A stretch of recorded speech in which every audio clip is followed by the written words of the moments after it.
Hello and welcome to the New Normal with Steve Benaquist. I'm New Normal and this is the Steve Benaquist.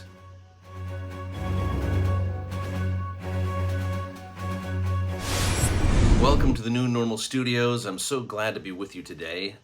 Today is all about you. We're going to get to some of your letters, which we've been slacking off on lately, which some of you have been writing me letters about. And oops, we got a new feature, tweets. That's right.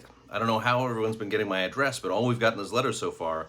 Meanwhile, there I am out in the Twitterverse at Steve Benaquist, and there's at Normal Noon. And surprise, surprise, some of you finally found us.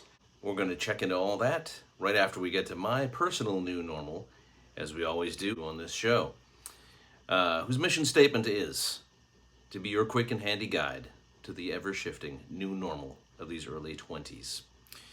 So, my own personal new normal. I continue to be hiking. As I said, the weather's been beautiful here. It's not yet too bakingly hot, and there's so many great places to go. I've been going around Venice, especially the canals, which, although the water levels are low and they're a bit stinky, and probably will be for the next 6 months, they have ducks, bold ducks that don't know the meaning of the word no. They have beautiful flower gardens. I really must say, people grow a mean flower in Venice.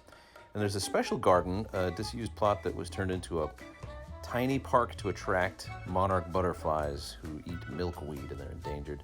And right next door there's a life-size witch, I assume. I don't really know how big witches are. Here's a precious little store where you can get one tumbleweed or one dandelion if you get there before someone else buys them.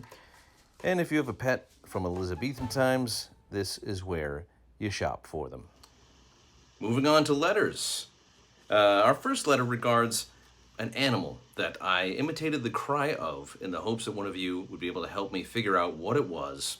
This animal lives in the San Gabriel Valley, and you can go back to last episode, 119, and check it out, but here it is again, in case you don't want to do that. It went, ah, ah.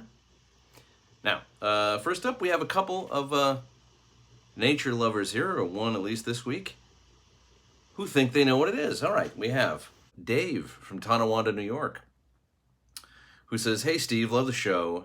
That sound is not from any animal. That's definitely my kid brother Milksy, making the sound he makes when I give him a titty twister." Dave, you sound like a big brother to me, or at least a big cousin. Next up, we have from the South, we have Amy Mae Meemaw. Miss Amy Mae Meemaw of Peach Pit, Georgia, who says, "Steve, I love the show. You said a while back that you joined the Screen Actors Guild in 2000. How is that possible?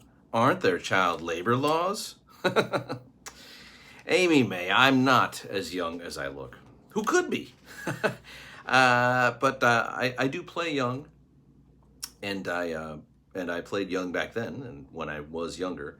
And yeah, the thing that got me in, the job that got me hired by Screen Actors Guild, now Screen Actors Guild / American Federation of Television and Radio Artists, was a reboot of the Mikey Likes It Life cereal commercials. And I was the new Mikey, so that was a big hit. I had a bowl haircut, I looked different, no beard, and I was a cute kid. And they put the bowl of cereal over a sized spoon to make my hand look extra small, and I took a bite and went, with a big grin on my face and the milk dribbling down my chin. And I clearly was enjoying it. And the other kid said, "Mikey likes it."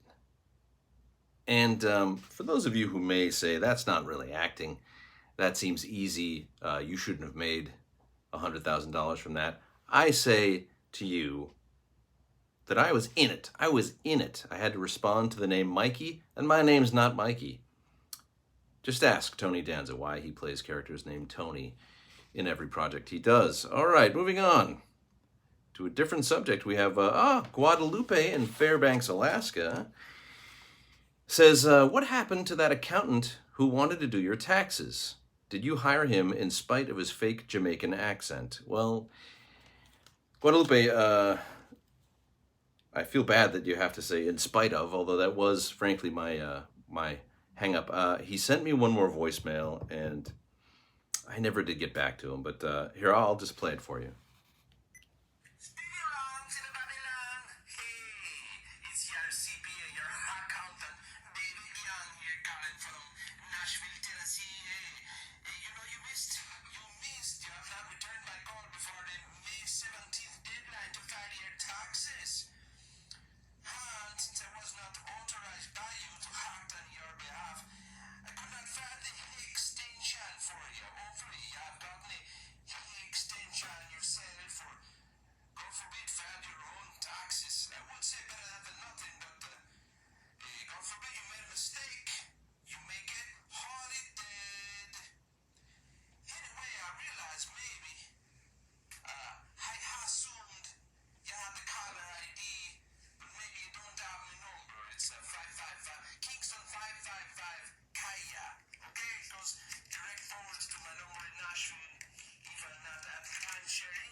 timeshare.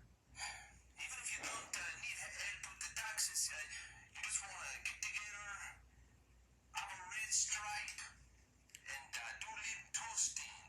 You know, we get together and we toast, sit in the government yard in a trench town. Just free for you, okay? It's getting pretty lonely, okay? Ever since I'm stuck with these hawks and I didn't ask for this. Snoop Dogg. He took the name Snoop Lion. He did a whole reggae album and it sucked. It got terrible reviews. Thumbs down from Bunny Wailer. Why is everyone so rough on David Young? Going over like a farting church, man. Well, that's rough, David. My taxes were very simple this year. I did I did do them myself, and so no offense, nothing to do with your accent. We could sit in a government yard in Trenchtown and do some toasting, but I might lay off the red stripe because I'm more of a spritzer kind of guy. Anyway, thank you for asking about that, Guadalupe. Hey, guess what? It's Twitter break. Yes, we have tweets as well. People do tweet to me at Steve Benaquist, and as well as at Normal Noon, which is the new Normal official account, which sometimes Lyle Gerber answered. You never know. So we have a couple of tweets. One from Not Sammy Hagar. At Not Sammy Hagar tweets, LOL at Steve Benaquist. I don't know which account I like better, you or at Normal Noon. I like when you quibble back and forth and tweet on each other's tweets. LOL. I don't know what you mean. But thank you. I do. We try to liven things up and make it feel like the room's real full.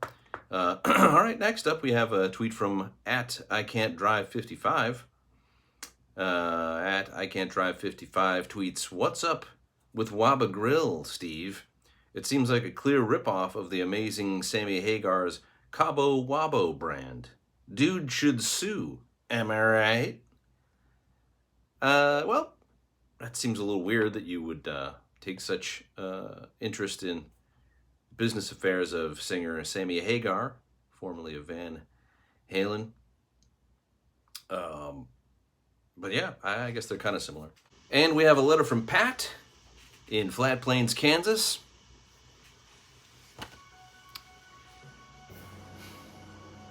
Thank you, Pat. And that just about does it for this episode of The New Normal with Steve Benaquist. Please like the episode if you liked it. Click the like thing. Please share it with all your friends. Please subscribe so you never miss an episode. We come out at irregular intervals now, although it's still frequent. Around once a week, maybe more than that. And if you want to donate, that's awesome.